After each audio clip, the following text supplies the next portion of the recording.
오늘 그러면은 뭐 바로 들어가겠습니다. 네.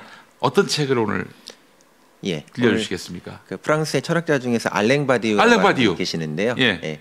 그분이 1997년도에 쓰신 사도 바울이라는 책을 좀 소개해드리려고 그래요. 합니다. 이 책 네. 명저입니다. 명저 여러분. 이거 저 강력하게 추천할 만한데 추천하자니 또 죄송한 게 너무 어려워요. 또 읽다 보면은. 네. 그래서 기본적으로 이 책의 메시지를 정확하게 이해하는 것도 네. 필요한데 이해할 정도면은 뭐 진짜 대단한 어떤 네. 식견을 가지신 분이라고 할 수 있을 텐데 그래요. 이 책을 왜 고르셨습니까? 예, 제가 이제 그 김용민 TV에 나와서 네. 그 좀 어떤 갇힌 시야에 네. 지금 있는 것 같은 이제 한국 정치, 그다음에 또 세계 정치를 보는 어떤 그런 관점 같은 거를 좀 업그레이드 시킬 필요가 있다. 그래가지고 그런 걸 좀 드리고 싶어가지고 이제 나오기로 했는데, 거기에서 좀 첫 번째 코너로 우리 시대가 지금 가장 넘어서지 못한 어떤 그런 정치 중에서 정체성 정치라고 하는 것이 있다고 생각이 돼요. 정체성 정치. 그래서 보통 정체성이라고 하는 것을 이제 좋은 관점에서 많이 얘기를 하지만 한편으로는 정체성이라고 하는 거는 타자와 나 사이의 어떤 분리 이런 걸 얘기하기 때문에 어떤 특수지에 갇히는 면들이 많거든요. 대표적으로 페미니즘이에요. 페미니즘도 그렇고 지금 제가 볼 때는 이 문재인 노무현을 호명하는 그런 정치도 역시 정체성 정치의 일종이라고 이제 보고 있어요. 저는요. 그래서 그런 것들을 어떤 철학적 시야를 가지고 우리가 보게 되면 조금 더 좀 표면적인 의미를 좀 넘어서가지고 볼 수 있지 않을까. 책을 좀 가져왔습니다. 노무현 문재인을 호명하는 정치. 또 우리 또 거기에 대표적인 스피커가 김어준 총수님이신데 그런 얘기를 안 할 수가 없겠네요. 오늘. 그렇죠. 자, 우선 사도 바울에 대해서는 뭐 기독교인들은 대략 압니다. 근데 이제 모르는 분들은 통 모른단 말이죠. 알랭 바디우가 사도 바울을 어떻게 조명했을까? 너무 궁금한데 뭐 참고 삼아 말씀드리면은 많은 철학자들, 심지어 신학자들 중에도 사도 바울은 예수를 주식회사 예수로 만든 주인공이다. 예수를 왜곡한 사람이다. 예수가 아마 사도 바울의 주장을 보면은 기겁할 것이다. 내가 언제 이럴지도 모른다라고 말할 정도로 기독교를 그야말로 교리의 늪으로 빠뜨린 예수의 가르침을 기독교라는 교리의 늪으로 빠뜨린 사람이 바로 사도 바울이다. 이런 아주 엄청난 그런 비난을 받았어요.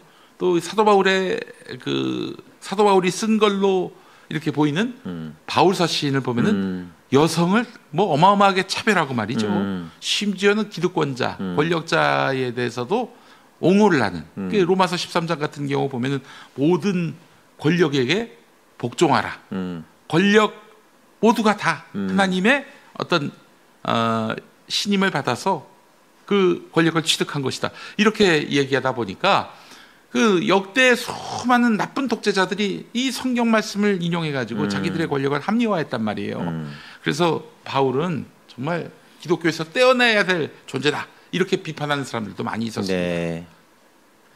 그 목사님이 보시기에는 그런 비난에 대해서 어떻게 보십니까? 저는요. 근데 사도 바울에 대해서 좀 구체적으로 우리가 좀 따져볼 필요가 있는데 일단 지금 여성 차별 등 뭐 지금 관점에서 보면 말도 안 되는 그런 주장들을 보면 대개는 사도 바울이 직접 쓰지 않고 사도 바울의 이름을 이렇게 빌린 그런 내가 바울이다 이렇게 말하자면은 이야기하지만 실상은 바울이 쓰지 않은 그런 서신들의 주로 많이 기록돼 있고 또 바울 자체가 사실은 로마 제국주의에 항거했던 사람이기 때문에 그 사람의 가르침 또 주장에 대해서는 좀 한꺼풀 벗겨서 볼 필요가 있겠다.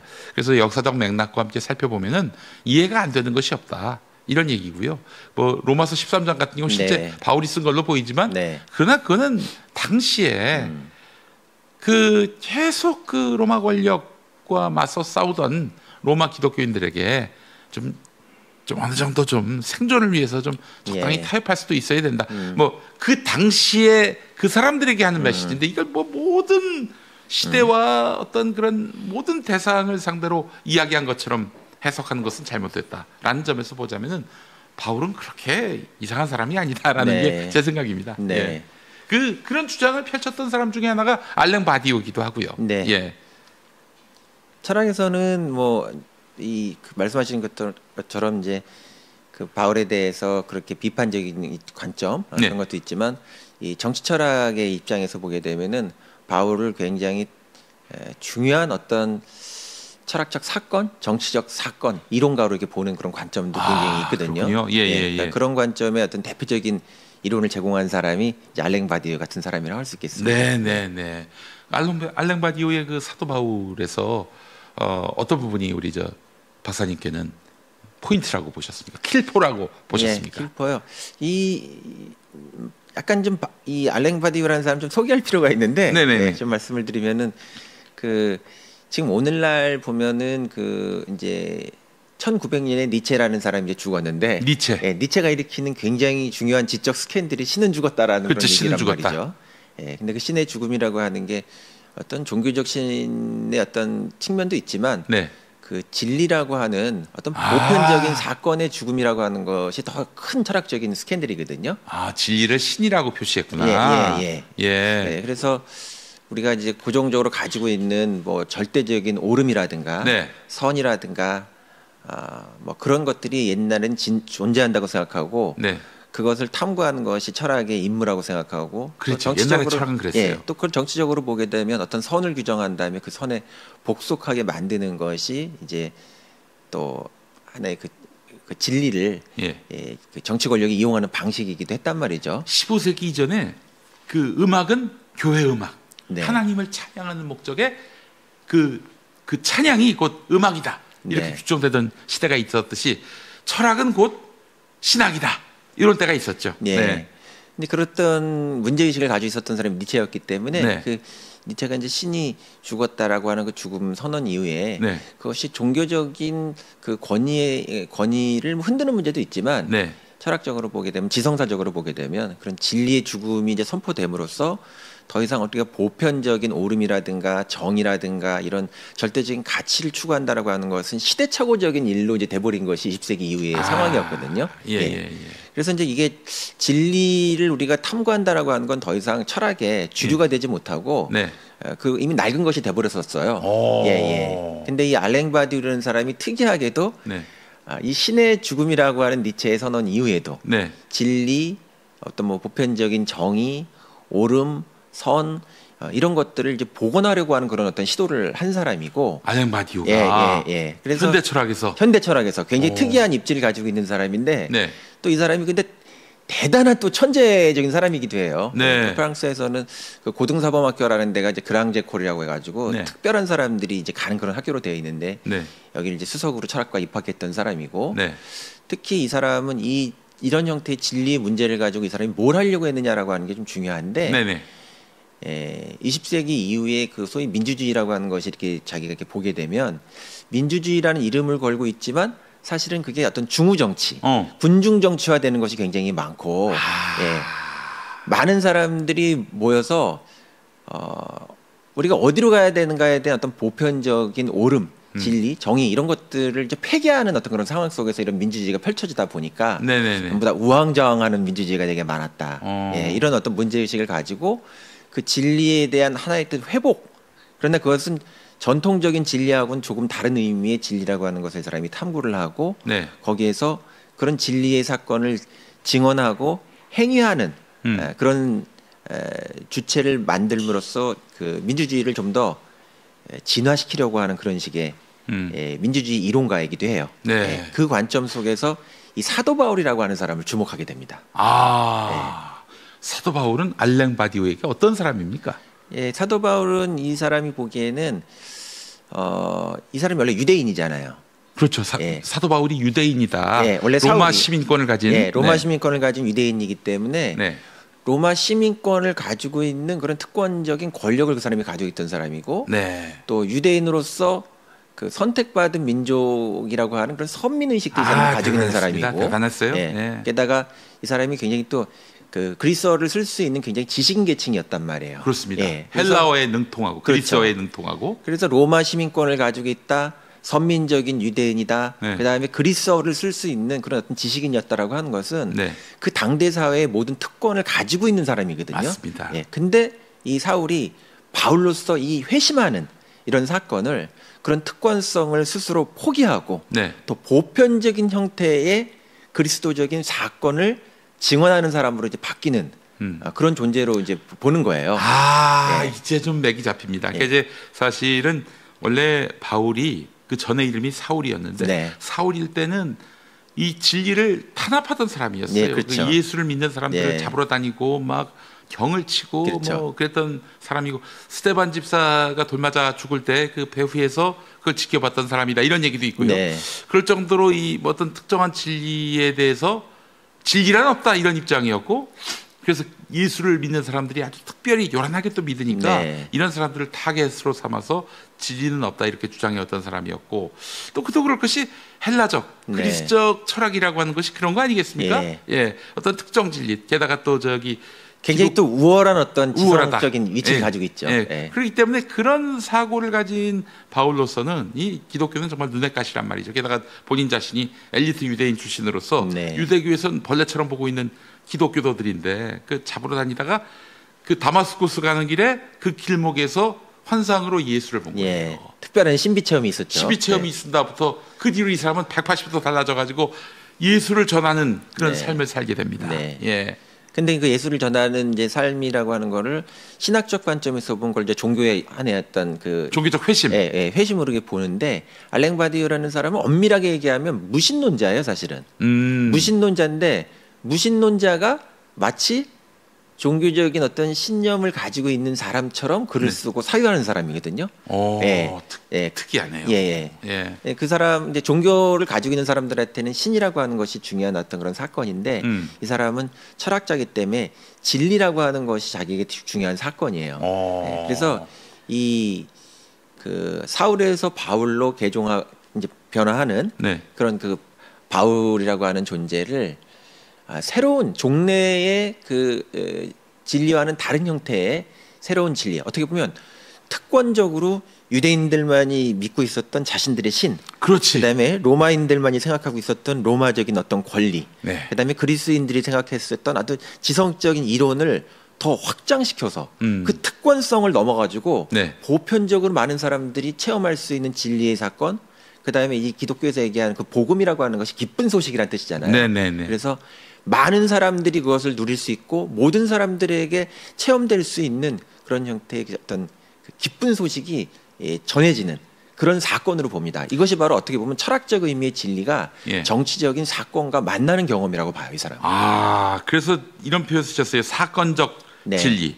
사건적 진리.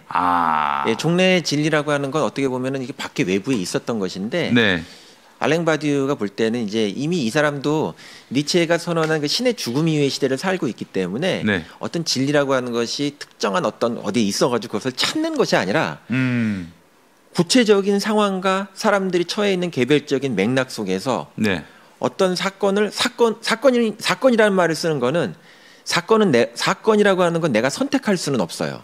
그러나 사건이 외부에서 발생하지만 그 사건을 내가 어떤 방식으로 경험하고 그것을 증언하고 내가 체험한 그 경험이라고 하는 걸 많은 사람들에게 증언하는가. 그리고 그 사건이 가지고 있는 어떤 유의미성을 계속 지속할 수 있게 만드는가라고 하는 것은 주체가 선택할 수 있는 일이라고 보거든요. 그걸 이제 불어로는 피델리티라고 이렇게 얘기를 하는데 충실성이라고 보통 번역을 해요. 그래서 사건에 충실함으로써 주체와 사건이 만나서 진리가 발생한다고 얘기를 해요. 근데 그 진리가 가지고 있는 특성이라고 하는 건 모든 사람들이 그것을 경험할 수 있는 보편성을 가지고 있어야 되고 그게 복음과 같은 성격을 띠고 있기 때문에 모든 사람들이 누리고 또 전파될 수 있는 그런 어떤 진리의 평등성이라고 할까요? 이런 것들이 있을 때 이제 그게 진리 사건이 되는데 결국 그 얘기를 우리가 생각해 보게 되면 정치적으로 그런 형태의 사건이 일어난다라고 하는 거는 좀 더 평등한 어떤 세상으로 가는 것이고 또 특권적인 어떤 질서를 넘어서서 많은 사람들이 누릴 수 있는 자유가 확장되는 과정이기 때문에 역사에 진보하고 매우 밀접한 관련이 있다고 이 사람 보는 거예요. 이 바울하면은 사실 핵심이 평등이에요. 평등. 뭐 성차별적인 발언을 많이 했다 그러지만 실상은 그렇지 않은 걸로 판단되고요. 그 무엇보다도 바울의 그 가르침 중에 핵심은 유대인이고 비유대인이고 없다. 다 그 하나님의 구원 역사에 그 수혜자다. 네. 이런 주장을 하고 있단 말이에요. 이게 뭐냐면은 그 전에는 구약만 보더라도 유대인만 네. 유대인만 선택받았고 유대인만 구원받는다 이래 가지고 사실은 비유대인으로 그 기독교가 확산돼 나갈 때 네. 그래서 그 예루살렘에서는 그 유대인들은 유대인 기독교인들은 그 아무래도 너희들이 이방인들이 예수를 믿을 것 같으면 우리 가랭이 사이로 들어와야 된다. 어? 그러니까 우리가 하는 그런 율법들을 다 따라야 된다. 예컨대 포경 수술도 해야 한다. 네. 할례라고 얘기하는 할례라고 하는 포경 수술도 해야 된다.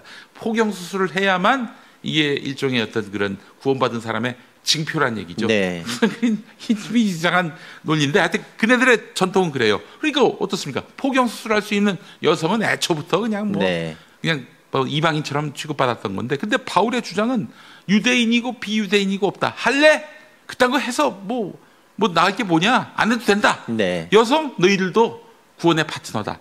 이렇게 주장했기 때문에 사실은 정말 바울은 대단한 혁명적 철학을 펼친 사람이다라고 보는 것이 맞습니다. 네. 거기에 또 알랭 바디우가 주목한 거군요. 그렇죠. 알랭 바디우가 그래서 이 책에서 가장 중요하게 보는 그런 문장이 유대인도 비유대인도 없고 그러니까 유대인도 그리스인도 없고 또 종도 또 주인도 없고 그렇지. 남자와 여자도 없다라고 하는 그 어떤 특권. 그다음에 어떤 그것이 결국 보면 유대인이냐 그리스인이냐 남자냐 여자냐 뭐 이런 것들이 다 정체성을 얘기하는 것이거든요. 그렇죠. 정체성. 특정한 정체성을 어떻게 보면 깨려고 하는 사람이 이 사람이고 그것이 이제 예수라고 하는 그리스도라고 하는 사건이 그런 정체성 정치를 어떻게 보면 깨는 형태를 통해 가지고 예전에 있었던 구약과의 단절을 선언한 특별한 사건이라고 봅니다. 네, 기독교에서는 단절이라고 하면 기분 나빠해가지고 업그레이드라고 얘기하겠습니다. 진화라고 얘기하겠습니다. 예, 뭐 이제 말하자면 완성하러 오셨다 이렇게 얘기하는 건데 맞아요. 그렇다면은 오늘날 바울이 만약에 이렇게 성소수자를 굉장히 혐오하는 현대 한국 교회를 보면은 뭐 이 유대인도 비유대인도 자유인도 종도 남자도 여자도 없다에 더해서 성다수자나 성소수자도 없다. 그렇죠. 이렇게 얘기할 것 같아요. 그리스도라는 사건 안에서 보면 전부 다 사랑으로 껴안을 수 있다라고 하는 게 진리가 가지고 이제 보편성이고 신학이 하나의 정치적인 보편성으로 확장될 수 있는 중요한 포인트라고 보는 거죠.